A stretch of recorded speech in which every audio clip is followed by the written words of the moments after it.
શિક્ષકો આચાર્યો સૌથી પહેલા તો જ્યારે હું દાદર ચડતો હતો અને મેં ત્યાંથી જ સ્ટેજની સજાવટ જોઈ, જે પુસ્તકનો પરિચય હું આપવા એ પુસ્તક અહીં આવી ગયું હતું.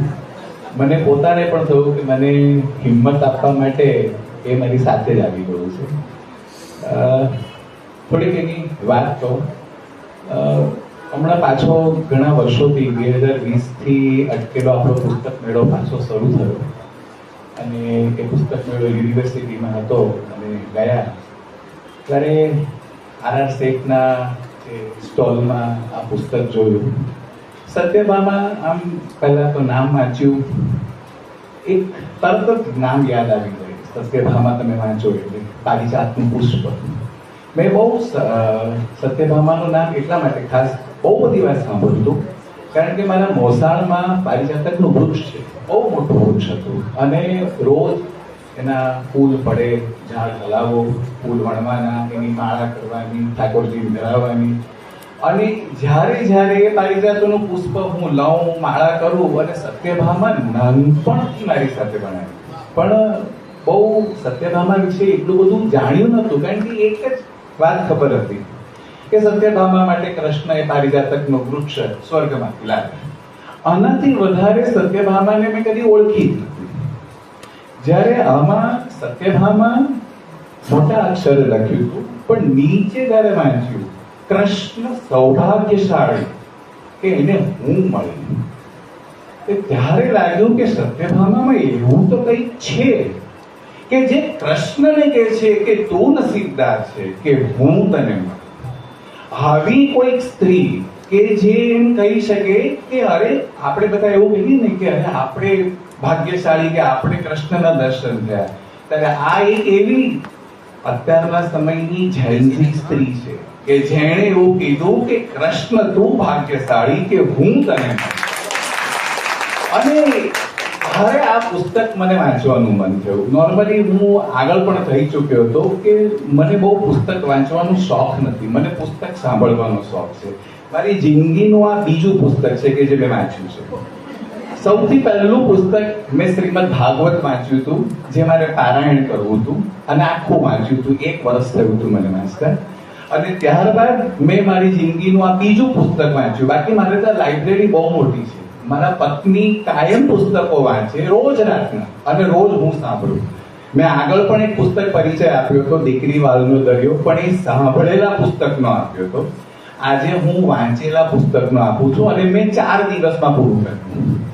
એટલું બધું સુંદર પુસ્તક કે જેને માટે એમ કહી શકાય કે આ એટલી સુંદર સત્યભામાને રજૂ કરી છે. અને ત્યારબાદ જ્યારે જોયું કે એના લેખક રામ મોરી, જેણે આ સત્યભામા લખી, અને એમાં એણે લખ્યું છે કે સત્યભામા એને શરૂ કરવા માટે એનું બાળપણથી, જેવી રીતે મારા મગજમાં પણ સત્યભામાના બીજ બહુ બાળપણથી રોપાયા હતા, એમ રામ મોરીના મગજમાં પણ સત્યભામાના બીજ બહુ બાળપણથી રોપાયા હતા. એમને એ ગામમાં બધી જગ્યા પર ભજન કરવા એના દાદા સાથે જતા ને, એમાં એ ભજન સાંભળતા હતા સત્યભામાનું રૂષણ કે રાસ રમવા આવો સત્યભામા ગોરી મારી સંગ. એ રામ મોરી એના દાદાને પૂછે છે કે આવું કેમ? તો કે સત્યભામા રીસાઈ ગયા છે, રાસ રમવા નથી આવતા, એટલે કૃષ્ણ એને બનાવી રહ્યા છે. તો રામ મોરીના મગજમાં, જે આના લેખક છે, જેના મગજમાં એમ થાય છે કે સાલું કૃષ્ણની તો 1107 રાણી તો છે જ, વાય કેમ સત્યભામાને છે કેમ મનાવી રહ્યા છે? કારણ કે તમે જુઓ તો પુરુષ પણ એ જ સ્ત્રીને મનાવવાનો પ્રયત્ન કરે છે કે જે થોડીક નખાળી હોય. આવા આ કૃષ્ણનું જે એને દર્શન કરાવ્યું છે, એ રામમોરી કહે છે કે મારે કૃષ્ણને જોવો તો, અને મેં એને વેદ વ્યાસ, નરસિંહ મહેતા, મીરા, ડોંગરે મહારાજ, આ બધાની બારીએથી મેં કૃષ્ણને નિરખ્યો. અને એ કૃષ્ણને નિરખતા જ્યારે મેં સત્યભામાને જોઈ, ત્યારે એ સત્યભામા વિશે લખવાનું મન થયું. એમને એ રામમોરી કહે છે કે સત્યભામા આટલા વર્ષોથી મારા મગજમાં ચાલતી હતી, પણ લગભગ 2014માં એ ચેનલમાં કામ કરતા હતા અને એમણે એક પ્રસંગ લખવાનો આવ્યો જેમાં કૃષ્ણની સુવર્ણ તુલા, મોટે ભાગે કૃષ્ણની સુવર્ણ તુલા જે બધાને જ ખબર હશે કે રૂક્ષ્મણીએ છેલ્લે તુલસી દલ મૂક્યું અને કૃષ્ણ તોડાયા. એ પ્રસંગ લખવાનો આવ્યો અને મનમાં પેલી જે સત્યભામા હતી ને તે પાછી બેઠી અને એમણે આ સત્યભામા લખવાની શરૂઆત કરી, પણ લખાતી નહીં. 2014માં એમણે લખવાની શરૂઆત તો કરી, ઘણા બધા અને એના વિચારો આવતા ગયા, લખાતા ગયા, પણ જે એમ કહેવાય ને કે જે સત્યભામા લખાવી જોઈએ આ નવલકથા, એ લખાતી નહીં. અને એ સમય દરમિયાન એમને અત્યારનું જે બહુ હોટ ફેવરિટ ચાલી રહ્યું છે રાજાધિરાજ, એ રાજાધિરાજનું એમને કામ મળ્યું કે એ એમને લખવાનું હતું. અને રાજાધિરાજને માટે એમને અલગ અલગ કૃષ્ણની બધી ભૂમિઓમાં જવાનો એને તક મળી, જેમાં દ્વારકા ગયા, નાથદ્વારા ગયા, ગોકુળ વૃંદાવન ગયા. એ ફરતા ફરતા જ્યારે એ દ્વારિકા આવ્યા અને એમને લાગ્યું કે મારે અહીંયા તો શોધવું છે. એમને ઘણો વિચાર કર્યો કે શું આ જગદીશનું મંદિર અહીંયા જ્યાં છે ખરેખર ત્યાં જ કૃષ્ણનો રાજમહેલ હશે? શું ત્યાં જ ખરેખર કૃષ્ણની શયનખંડ હશે? કે ના, ધરતી તો સારી બદલાતી રહે છે, એ ખબર નથી પડતી કે એવું જ કૃષ્ણનું હશે. પણ વિચારતા વિચારતા એમને થયું કે ગમે તે હશે પણ દ્વારકાનો દરિયો તો અહીં જ છે. કૃષ્ણ હતા ત્યારે પણ અહીં જ હતો અને આજે પણ અહીં છે. અને એ એક સાંજે એમનું કામ પતાવીને દ્વારિકાના દરિયા પાસે ગયા. બે હાથ જોડીને દ્વારિકાના દરિયાને વિનંતી કરે છે કે હે દરિયાદેવ, આપે તો કૃષ્ણની દ્વારિકા જોઈ છે, ઉગતી પણ જોઈ છે અને ડૂબતી પણ જોઈ છે, યાદવા સ્થળી પણ જોઈ છે અને યાદવોનો અંત પણ આપે જોયો છે અને કૃષ્ણની પટરાણીઓ પણ આપે જોઈ છે. તો હું તમારી પાસે નતમસ્તક થઈને પરવાનગી માંગવા આવ્યો છું કે મને સત્યભામા લખવા દો. આ તમારું જ પુસ્તક છે, તમારી પ્રેરણાથી હું આ પુસ્તક લખીશ અને આ પુસ્તક તમારામાં જ હું અર્પણ કરી દઈશ. એને બહુ ભાવપૂર્વક આ પ્રાર્થના કરી અને પછી રામમોરી કહે છે કે મારી જે સત્યભામા લખાવા માંડી એ અદ્ભુત મારો હાથ ચાલ્યો અને સત્યભામા લખાઈ અને ખરેખર સત્યભામાની પહેલી નકલ રામમોરી દ્વારિકાના દરિયાને અર્પણ કરે છે. એમની આજે આખી કહેવાય ને કે કોઈ લેખક તરીકે આજે મને પોતાને પણ એમ થયું કે એમણે પણ કીધું હતું કે કોઈ લેખક કોઈ પુસ્તક લખવાનું પસંદ નથી કરતું, પણ કોઈ પુસ્તક કે કોઈ ટોપિક એ લેખક પસંદ કરે છે કે મારે આને હાથે લખાવવું છે. એવી રીતે આ સત્યભામાએ રામમોરી પસંદ કર્યા કે મારે આને હાથે લખાવવું છે અને અહીં આમાં રામમોરીની દ્રષ્ટિએ અહીં ઘડી સત્યભામા આપણે જોવાની છે. સત્યભામા વિશે આપણે બહુ કશું નથી જાણતા અને મેં જે અંદર વાંચ્યું એમાં લગભગ આ જોવા જઈએ તો 28 પ્રકરણમાં એમણે આ સત્યભામા લખી છે, જેમાં 21મા પ્રકરણમાં એમણે લખ્યું છે જેમાં રૂક્ષ્મણી કૃષ્ણને પત્ર લખે છે. આપણે બધાને ખબર છે કે રૂક્ષ્મણી કૃષ્ણને પત્ર લખે છે કે ભાઈ તમે આવો, મારો અત્યારના સ્વયંવર થઈ રહ્યો છે અને મારું વરણ કરી જાઓ, નોટ હરણ, વરણ આવું કહીને મેં તમને પસંદ કર્યા છે. જે આપણે ત્યાં જે કહેવાય છે કે સ્ત્રીને પોતાનો વર પસંદ કરવાની છૂટ હતી, એમાં રૂક્ષ્મણીએ કૃષ્ણને પસંદ કર્યા હતા. એ પત્ર 21મા પ્રકરણમાં છે અને 23મા પ્રકરણમાં સત્યભામાનો પત્ર છે. બંનેના પત્રમાં બહુ મોટો ફરક છે. ત્યાં રૂક્ષ્મણી જે સંબોધન કરે છે ને તે કહે છે કે હે મારા દ્વારિકાધીશ થી એને સંબોધન કર્યું છે, પ્રાણપ્રિય દ્વારિકાધીશ. અને સત્યભામાએ જે સંબોધન કર્યું છે, હું જેને સૌથી વધુ પ્રેમ કરું છું અને હું જેને સૌથી વધુ પ્રેમ આપી શકીશ, દુનિયામાં સૌથી વધુ તમને જો પ્રેમ આપી શકું એવી હું સ્ત્રી, એવા તમે કૃષ્ણ. તમે વિચાર તો કરો કે ક્યાં રૂક્ષ્મણીનું સંબોધન અને ક્યાં સત્યભામાનું સંબોધન. અને આ સત્યભામા પાછા કૃષ્ણને પત્ર તો લખે છે, પત્ર લખીને આપવા જાતે જાય છે મહેલમાં, કૃષ્ણના શયનખંડમાં.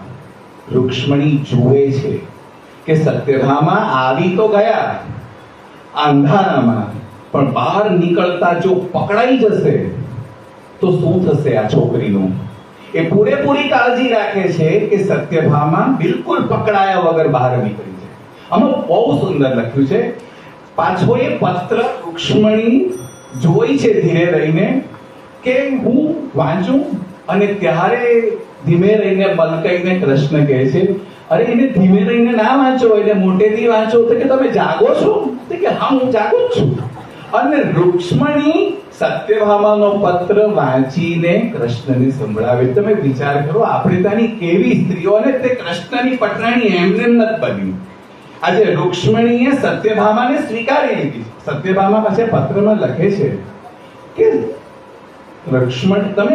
તમે રૂક્ષ્મણીને પરણીને લાવ્યા. આમાં ખરેખર તો એવું હતું કે સત્રાજીતની પુત્રી સત્યભામા નાનપણથી કૃષ્ણને પ્રેમ કરતી હતી, અને એને ખબર હતી કે મારો બાપ આ તો ખરેખર વિલન જ છે.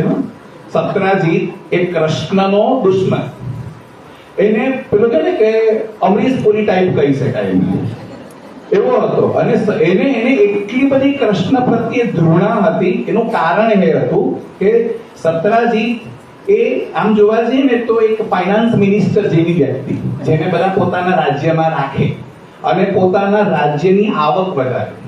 પણ એ સત્રાજીતને રાજા બનવું હતું, અને એને રાજા એકમાત્ર બનાવનાર વ્યક્તિ હતો કંસ.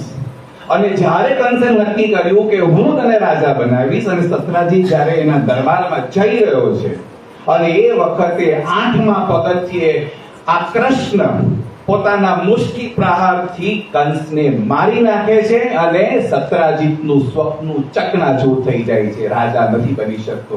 એ સમયથી સત્રાજીતનો દુશ્મન કૃષ્ણ થઈ જાય છે. અને આ સત્રાજીતની પુત્રી જે બાળપણથી જ કૃષ્ણને પ્રેમ કરે છે. બોલો હવે આ વિલન થયો કે ભાઈ. અને એ એટલા માટે સત્રાજીત જ્યારે ખબર પડે છે સત્યભામાને કે મારા પપ્પા સત્રાજીત એ દ્વારિકા જઈ રહ્યા છે, તો બહુ ખુશ હતી, પણ પોતાની ખુશી વ્યક્ત નથી કરતી. સત્રાજીત દ્વારકા જાય છે કારણ કે બલરામ બોલાવે છે કે ભાઈ અમારા રાજ્યમાં તમે આવો અને અમારા ફાઇનાન્સ મિનિસ્ટર તરીકે તમે રહો. અને સત્રાજીત ત્યાં આવે છે, પણ સત્રાજીત તો વેર માટે આવ્યો. સત્રાજીતને કૃષ્ણ સાથે વેર લેવું હતું, અને એટલા માટે જે આપણે બધાએ સાંભળ્યું હતું સામંતક મણિ, એ સામંતક મણિ કૃષ્ણએ નતો ચોરાવ્યો. સત્યાજીતે પોતાના ભાઈને આપીને મોકલી દીધો હતો, જેની સાક્ષી સત્યભામા હતી. જે પત્ર મૂકીને ઘરમાંથી બહાર નીકળતી હતી ને એના કૃષ્ણના રાજમહેલમાંથી, એ જ વખતે એને જોયું કે પેલા એના બાપે સામંતક મણિ એના ભાઈને આપ્યો, એટલે કે સત્યભામાના કાકાને, અને એને મોકલી આપ્યો. અને એ અને આ જ્યારે કૃષ્ણ પર આરોપ મુકાયો હતો ને, ત્યારે સત્યભામા કૃષ્ણની સાથે ઉભા રહ્યા હતા. એમ કે એને ખબર હતી કે આ સામંતક મણિ તો મારા બાપે જ મોકલી આપ્યો છે. આ એટલું બધું આની અંદર સુંદર એનું વર્ણન થયું છે. પછી તો બધું ઘણું બધું છે એમાં. એ જ સામંતક મણિ શોધવા જાય છે ત્યાં જંગલમાં, જ્યાં જાંબુવનને મળે છે, અને સત્યભામા સાથે તો લગ્ન થાય છે, પણ ત્યાંથી જાંબુવતીને પણ લેતા આવે છે, એ પણ કૃષ્ણની પટરાણી. અને સત્યભામા ખાસ વાંચવા જેવી એટલા માટે કારણ કે કૃષ્ણએ મોટે ભાગે બધી જગ્યાએથી સ્ત્રીઓનું વર્ણન કર્યું છે, કે સ્વયંવરમાંથી કોઈ પણ સ્ત્રી સાથે લગ્ન કરીને આવ્યા છે, કાં તો કોઈ જગ્યા ઉપર કોઈને યુદ્ધમાં મદદ કરી, તો કોઈ કે પોતાની બહેન કે દીકરી પરણાવી.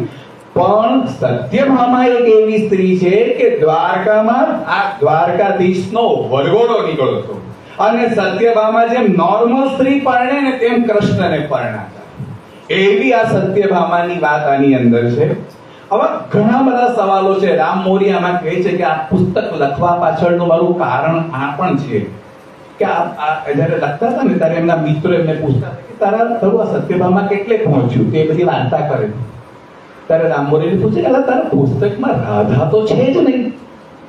કે રાધાનું શું નામ છે? સત્યભામા. કે ના રાધાનું. અને આમાં રાધા પણ આવે છે. અને તારે એનો સવાલ આવ્યો, ચલો આટલી બધી ને પરણો કૃષ્ણ, રાધાને કેમ નહીં પરણ્યો? આ સવાલનો જવાબ એમણે પોતાની દ્રષ્ટિએ આ પુસ્તકમાં આપ્યો છે. એમને ઘણા બધા બીજા પણ સવાલો આવ્યા કે કૃષ્ણએ અમુક જગ્યા પર મને પોતાને સમજ નથી પડતી કે પોતાની આખી નારાયણી સેના દુર્યોધનને આપી દીધી. નારાયણી સેના જે કૃષ્ણ પાસે પોતાની ઈચ્છાથી કૃષ્ણના શરણમાં આવી હતી. કૃષ્ણએ એને પૂછ્યું પણ નહીં કે તમને મરવા માટે હું દુર્યોધનને આપું છું. એની બધી જ પત્ની વિધવા છે, કારણ કે આખી નારાયણી સેનાનો સંહાર થયો. આ બધા સવાલોના જવાબ આ પુસ્તકમાં છે. ખરેખર અદ્ભુત, એટલી બધી સરળ ભાષા અને એટલું સુંદર પુસ્તક છે કે લગભગ મારો એ સમય દરમિયાન શિફ્ટિંગ ચાલતું હતું, તે છતાં હું રાત્રે 12-12:30 પણ બેસીને એક 2 વાગ્યા લગી મેં લગભગ 4 દિવસમાં પૂરી કરી હતી. અને અદ્ભુત છે. વાંચવા બેસજો, તમને એમ થશે કે તમારી સામે રામમોરી આખી ને આખી દ્વારિકા તમારી સામે ખડી કરી દેશે, તમને લાગશે. અને આમાં એક સત્યભામાનું એક સુંદર વાક્ય છે, બહુ જ સુંદર છે. સત્યભામા એના એ છે કે હું ટોળાનું કારણ હોઈ શકું, હું ટોળાનો ભાગ નહીં હોઈ શકું. આ એ સમયની Jayanti Satyabhama. Thank you very much.